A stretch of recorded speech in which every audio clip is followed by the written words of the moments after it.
আসমান সুন্দর, জমিন সুন্দর, সুন্দরী সুন্দরী পাল্লা। জানি না কত সুন্দর তুমি আল্লাহ। আসসালামু আলাইকুম রহমতুল্লাহি বাবরকাতুহু। প্রিয় ভাই বোনেরা, ফিরে আসলাম আমাদের প্রিয় অনুষ্ঠান জীবন জিজ্ঞাসা। আশা করছি আপনারা আমাদের সাথেই আছেন। দেখতে দেখতে চলে এসেছি সর্বশেষ সেগমেন্ট, অর্থাৎ চতুর্থ সেগমেন্টে। আমাদের সাথে আছেন সম্মানিত শেখ ডক্টর আবুল কালাম আজাদ। ওনাকে সাথে নিয়েই আজকে পুরো জার্নি।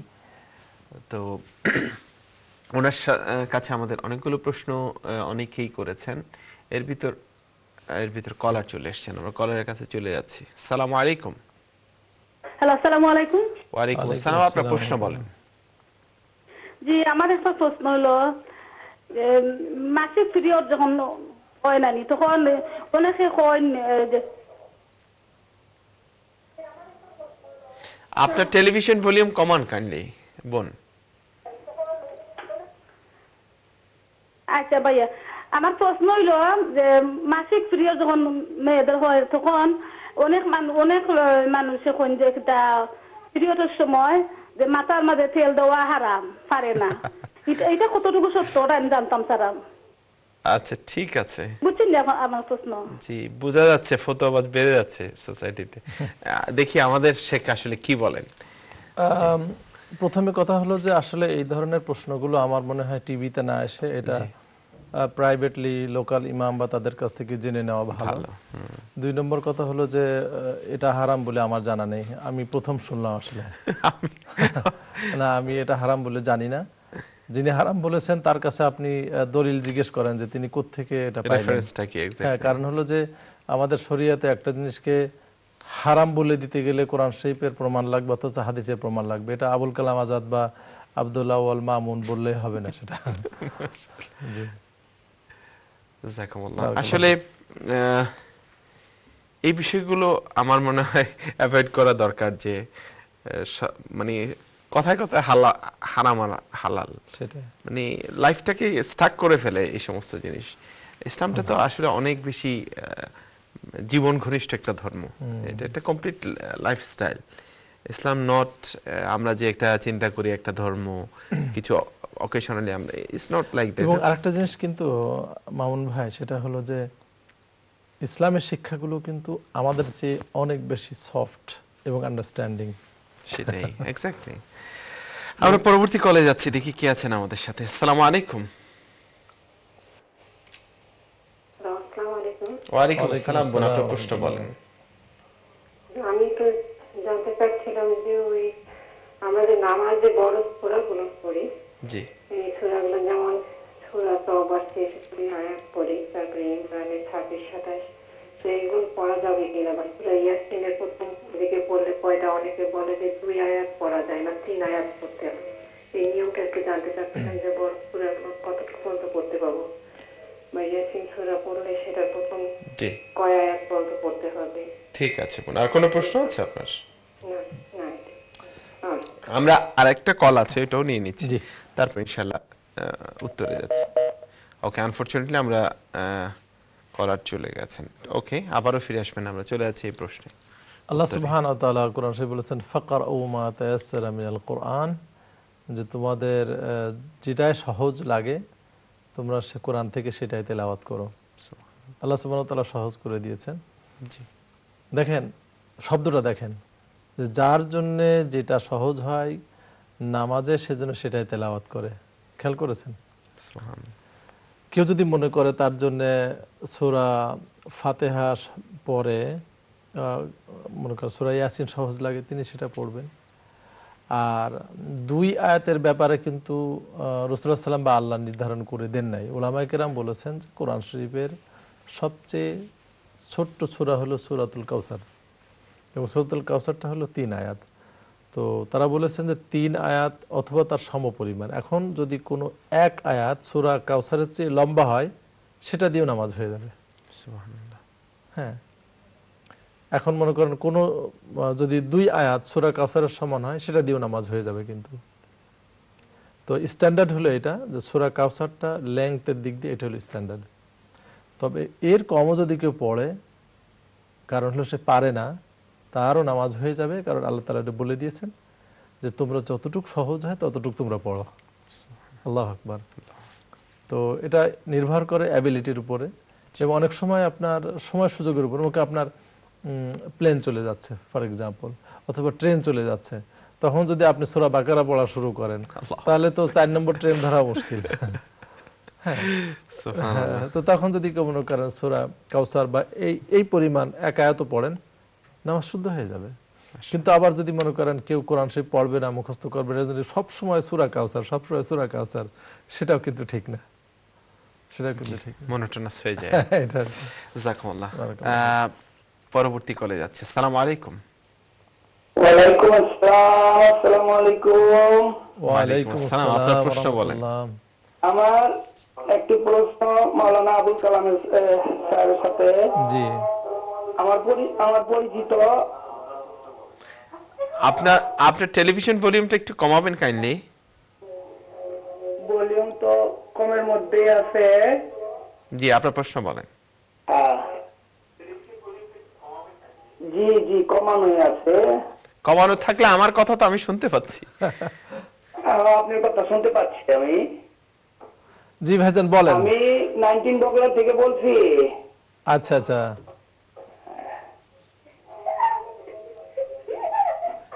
জি ভাইজান, জি বলেন, আমরা শুনতে পাচ্ছি।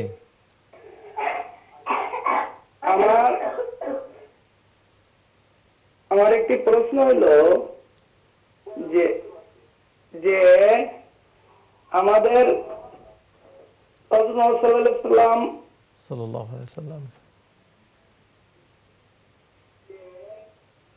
জি, আমার মনে হয় আপনি টেলিভিশন ভলিউমটা টোটালি মিউট করেন, আমরা পরবর্তী কলে চলে যাই, ঠিক আছে? তারপরে কথা বলবো আপনার সাথে। জি, আসসালামু আলাইকুম। পরবর্তী কলার। হ্যালো। ওকে, যারাই কথা বলছেন এখন আমি যতবার বলছি যে আপনি টেলিভিশন ভলিউম মিউট করেন, উনি বলছে কমানোই আছে। এনিওয়ে, একটু বুঝতে হবে, আমাদেরকে সহযোগিতা করতে হবে। অনেকগুলো কলার আমাদের সাথে থাকেন, সো ওনাদেরকে একটু হেল্প করার জন্য আমাদেরকে এই অ্যাসানটুকু করতে হবে। চলে যাচ্ছি পরবর্তী কলে। আসসালামু আলাইকুম। ওয়ালাইকুম আসসালাম। জীবন, আপনার প্রশ্নটা বলেন। জি, প্রশ্ন বলেন। জি, আমার দুইটা প্রশ্ন হুজুরের কাছে। জি প্লিজ। একটা হলো, আমরা তো কাবার থেকে ফিরে নামাজটা পড়ি। জি। তো আমাদের বেড যদি শোয়ার বেডটা রুমের যদি পূর্ব পশ্চিমের দিকে মাথা দেওয়া হয় আর উত্তর মানে কাবার দিকে পা দেওয়া হয়, ওটা কি গুনাহ হবে? আর 2 নম্বর প্রশ্ন হলো, জি, হিসনুল মুসলিম সূরার বইটা আমাদের পিরিয়ড টাইমে কি আমরা ধরে পড়তে পারবো কিনা? কারণ অনেক দোয়া আমাদের মুখস্থ নাই। জি, ওই টাইমে কি ওটা ধরে পড়তে পারবো কিনা? ঠিক আছে। এই দুইটা প্রশ্ন আর কি। ওকে, জাযাকাল্লাহ। আমরা পরবর্তী কলটাও নিয়ে নিচ্ছি, তারপরে ইনশাআল্লাহ উত্তর দিচ্ছি। কল সম্ভবত। আসসালামু আলাইকুম। কলার কে আছেন আমাদের সাথে? ওকে, এই দুইটা প্রশ্নই। ওকে, প্রথম প্রশ্নটা কাবার দিকে। আচ্ছা, প্রথম প্রশ্নটার উত্তরে আমরা এটা বলি যে আল্লাহ সুবহানাহু ওয়া তাআলা কোরআন শরীফে বলেছেন, ওমাই ইউআযযিম শাআইরাল্লাহি ফাইন্নাহা মিন তাকওয়াল কুলুব, যে যারা আল্লাহর যে শেয়ারগুলো আছে সেগুলোকে রেসপেক্ট করে, এটা হলো অন্তরের তাকওয়ার একটা প্রমাণ। তো কাবা শরীফটা হলো আল্লাহর যে নিশানা, তার অন্যতম একটা। এই দুনিয়াতে আল্লাহ সুবহানাহু ওয়া তাআলা নিজেকে মানে নিজের নিশানা বলে যতগুলো বলেছেন, তার বলা যায় প্রধানতম, কারণ এটা বাইতুল্লাহ, আল্লাহর ঘর হিসেবে এটা বলেছেন। তো সেই হিসেবে এটা সম্মান জানানো, এটা আমাদের ইমানের অংশ, তাকওয়ার অংশ। নাও উলামায়ে কেরাম বলেছেন যে ট্র্যাডিশনালি কিন্তু আসলে দেখা যায় না যে কাবা শরীফের দিকে পা দেওয়া বা এটা লোকজন করতেন। আর কিছু কিছু উলামায়ে কেরাম বলেছেন যে যেহেতু হাদিস শরীফে স্পেসিফিকলি এরকম নিষেধ নাই যে তোমরা কাবা শরীফের দিকে পা দিও না, সুতরাং এটা জায়েজ আছে, জায়েজ আছে। তো আমি দুটাকে স্টাডি করে আমার যেটা মনে হয়েছে, it depends on culture, depends on culture. সেটা কি? যে কোনো কোনো কালচারে দেখবেন যে পা কোথাও লাগলে মনে হয় সেটা অসম্মান, কোথাও পা লাগলে সেটা চুমু দিতে হয়, সুচু করতে হয়, কত কিছু করতে হয়, এটাকে চরম অসম্মানজনক মনে করা হয়। তো যদি কোনো কালচারে পাকে কোনো দিকে লম্বা করে দেওয়াকে বেয়াদবি মনে হয়, অসম্মানজনক মনে হয়, তারা যেন কাবার দিকেও পা লম্বা না করে দেন। কারণ হলো যে আপনি একজন মানুষের সামনে যদি পা লম্বা করে দেওয়াকে বেয়াদবি মনে করেন, তাহলে কাবার দিকে পা লম্বা করে দেওয়া অবশ্যই বেয়াদবি হবে। কিন্তু কোনো কোনো কালচারে আছে যে পা দেওয়াটাকে তারা অত জটিল কিছু মনে করে না। যেমন মনে করেন মালয়েশিয়ান কালচারে ফর এক্সাম্পল, তারা কিন্তু পা দেওয়াটাকে অতটা সেন্সিটিভ মনে করে না, বরং তাদের কালচারে মাথায় হাত দেওয়াটা হলো খুবই অপমানজনক। আমরা কারোর গায়ে পা দিলে যেমন অপমান বোধ করি, তারা ওরকম কারোর মাথায় হাত দিলে অপমান বোধ করে। হ্যাঁ, এটা হলো কালচার। মালয়েশিয়ায় থাকছি তো 2.5 বছর, তো ওখানে দেখছি। আর আমি মদিনা যখন পড়াশোনা করতাম, আমার 2 জন রুমমেট ছিলেন মালয়েশিয়ান। হ্যাঁ, আমরা 3 বছর একসাথে থেকেছি, তো তাদের কাছ থেকে এগুলো শিখছি। আমার খুব ঘনিষ্ঠ বন্ধু, ওই এখন আমার মোবাইলে হোয়াটসঅ্যাপে যোগাযোগ হয়। তো একদিন আমি তার মাথার থেকে একটা টুপি নিয়েছিলাম, আমাদের কালচার দেখ তো টুপিটা দেখি, তো সে মুখ সাথে সাথে লাল হয়ে গেছে এবং তখন বললো যে আমাদের কালচারে কিন্তু এটা মনে হলো যে চরম অসম্মান করা, এবং আমি জানি তুমি এটা জানো না, বাট আমি যদি জানতাম যে তুমি জানার পর এটা করছো, তোমাকে তো আমি কিল করে ফেলতাম। তো এখন মনে করেন তাদের কালচারে তারা যদি দেখা যায় যে কাবার সামনে দিলে তো সেটা অন্য কথা, কিন্তু দূরে হাজার হাজার দূরে বসে যদি দেয়, তাহলে তারা এটাকে কিন্তু বেয়াদবি মনে করে না। আমরা বাংলাদেশিরা এটাকে বেয়াদবি মনে করি, সুতরাং ওলামায়ে কেরাম বলেছেন যে আমরা কাবার দিকে যেন পা না দিই। এবং দেখেন ওলামায়ে কেরাম কিন্তু এটা হাওয়াত থেকে নেন নাই, কারণ রাসূল সাল্লাল্লাহু আলাইহি ওয়াসাল্লাম বলেছেন যে তোমরা কাবার দিকে ফিরে পেশাব করো না অথবা পায়খানা করো না, বরং তোমরা শাররিকু আও গাররিবু, অর্থাৎ উল্টো দিকে করো তোমরা। এবং এটা যেখানেই থাকো না কেন, আমরা ইউরোপে থাকি অথবা আমেরিকায় থাকি অথবা মক্কা মদিনায় থাকি, কাবার দিকে মুখ ফুরে অথবা পিঠ ফিরে পেশাব করা পায়খানা করাকে নিষেধ করেছেন। এটাও সম্মানের জন্যে। তো এখন পা দেওয়াটাও কিন্তু সম্মান অসম্মানের কিছু বিষয় আছে। তো ওলামায়ে কেরাম বলেছেন যেহেতু কাবার দিকে ফিরে অথবা পিঠ দিয়ে পেশাব পায়খানা করা নিষেধ, ঠিক তদ্রূপ কাবার দিকে পা দিয়ে শোয়াটাও নিষেধ। তবে আমার কনক্লুশন যেটা হলো যে আমরা যখন শুই, নিয়ম হলো কাবার দিকে মুখ দেওয়া, আমরা যেন পা না দিই। যে কারণে দেখেন মানুষ যখন মৃত্যুবরণ করে তখন কিন্তু কাবার দিকে চেহারা ফিরাতে হয়, পা দেওয়ার কিন্তু কোনো নিয়ম নাই। ঠিক আছে। আর দ্বিতীয় প্রশ্ন ছিল হিসনুল মুসলিম পিরিয়ড। এটা অবশ্যই যাবে, কারণ হিসনুল মুসলিম কোনো কোরআন শরীফের বই না, এটা হলো দোয়ার বই। এটা নাপাক অবস্থায় বিনা ওযুতে এটা পড়া, নাপাক বলতে মানে বিনা ওযুতে বলতে চাচ্ছি, বিনা ওযুতে বা বোন যে কথা বলেছেন এটা পড়া যাবে, কোনো অসুবিধা নাই। জাযাকুমুল্লাহ। বারাকাল্লাহু ফিক। আমরা খুব শেষের দিকে চলে এসেছি, আমরা চলে যাচ্ছি কলারের কাছে, দেখি কি আছেন আমাদের সাথে। আসসালামু আলাইকুম। ওয়ালাইকুম আসসালাম রাহমাতুল্লাহি ওয়া বারাকাতুহু। মামুন ভাই কেমন আছেন ভাইজান? আলহামদুলিল্লাহ, আপনি কেমন আছেন? জি আলহামদুলিল্লাহ। মামুন ভাই আমি জাহিদ আয়ারল্যান্ড থেকে। জি বুঝছি। জাহিদ ভাই, আমি না হয় আয়ারল্যান্ডে যাইনি, তা বলে আমার কথা একটু জিজ্ঞেস করলেন না?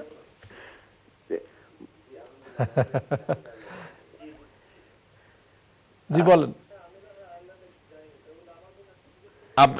আপনাকেও তো টেলিভিশন ভলিউম মিউট করতে বলতে হবে দেখি। দোনোজন কি আর কি আলহামদুলিল্লাহ। আচ্ছা মামুন ভাই, আমার আপনার ভাবির তরফ থেকে একটা প্রশ্ন আছে। জি প্লিজ। না আমি করছি।